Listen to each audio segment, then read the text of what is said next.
Yatte, and welcome back to another episode in our series of 1,000 Evidences for the Church of Jesus Christ of Latter-day Saints.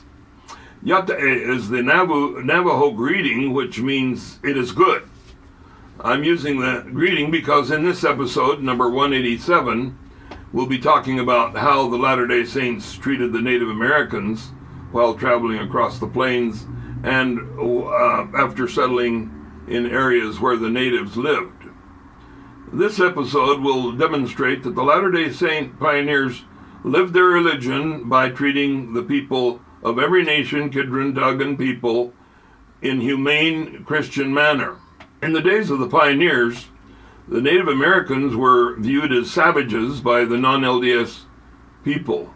They were deprived of their basic human rights by a government that had promised such rights to all men.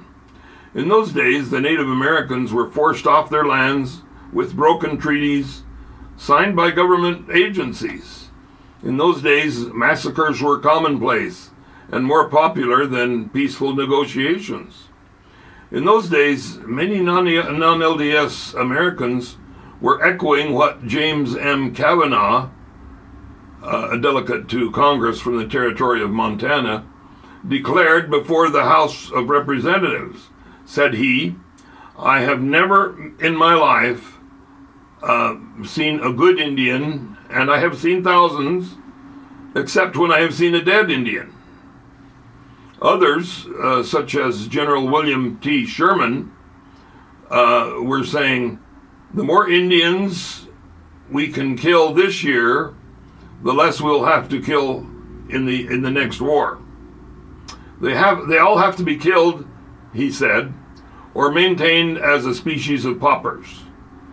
Colonel John M. Chivington said, "I am fully satisfied that to kill the Red Rebels is the only way to have peace and quiet." And finally, George Armstrong Custer said, "We see him," the Native American, "as he is, a savage in every sense of the word, one whose cruel and ferocious nature far exceeds that of any wild beast of the desert." That's found in The Indians, edited by Benjamin Capps, New York, Time Life Books, 1973, page 192. In the days of such unchristian attitudes and inhumane treatment during the nation's westward expansion, Brigham Young taught the Latter-day Saints to exercise the spiritual principles of kindness and charity toward the Native Americans.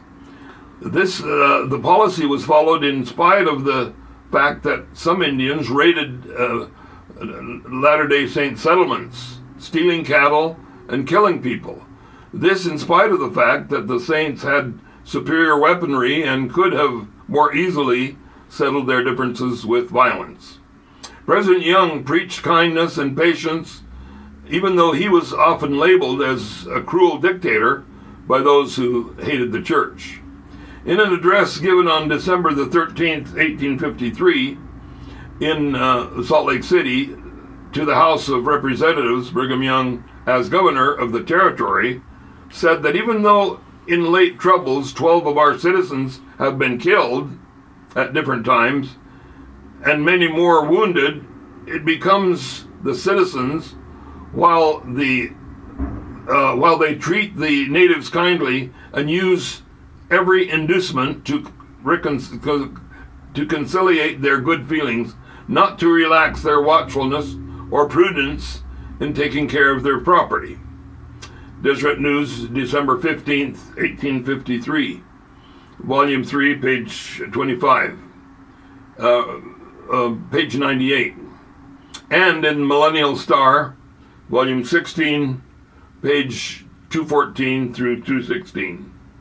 On another occasion, President Young said, "It has required the greatest forbearance and patience, as well as large amounts of presence on the part of our citizens to maintain amicable relations with the natives.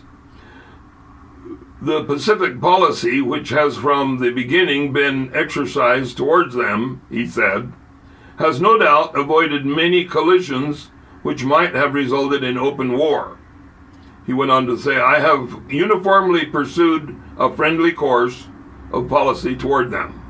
This was according to an address in Utah legislature on December 11th, 1854, in Salt Lake City, reported in the Deseret News, December 14th, 1854, volume 4, page 40, page 149, and in Millennial Star, volume 17, page 261 through 264.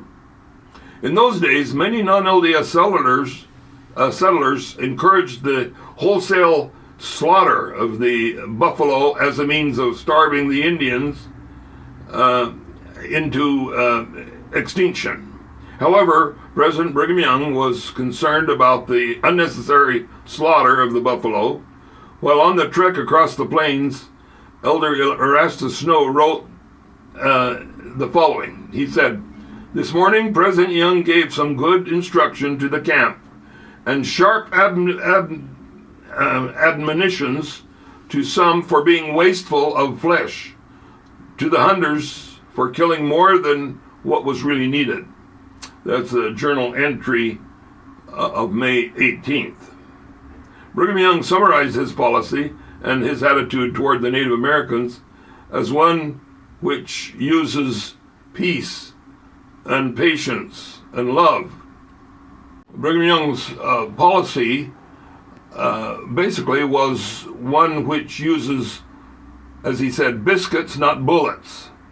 See S. George Ellsworth, Utah's Heritage, Salt Lake City, Gibbs M. Smith Incorporated, Peregrine Smith Books, 1985, page 138. Members of the Church of Jesus Christ of Latter-day Saints had been taught that the Native Americans were descendants of Abraham, that they would blossom as a rose and become a delightsome people. What a contrast to the non-LDS world. What a remarkable attitude. What saintly perspective. The church is true. It teaches the gospel of harmony and unity and love. Remember, call, don't fall. Call on the God of peace and kindness. Don't fall for the demons of hate and anger.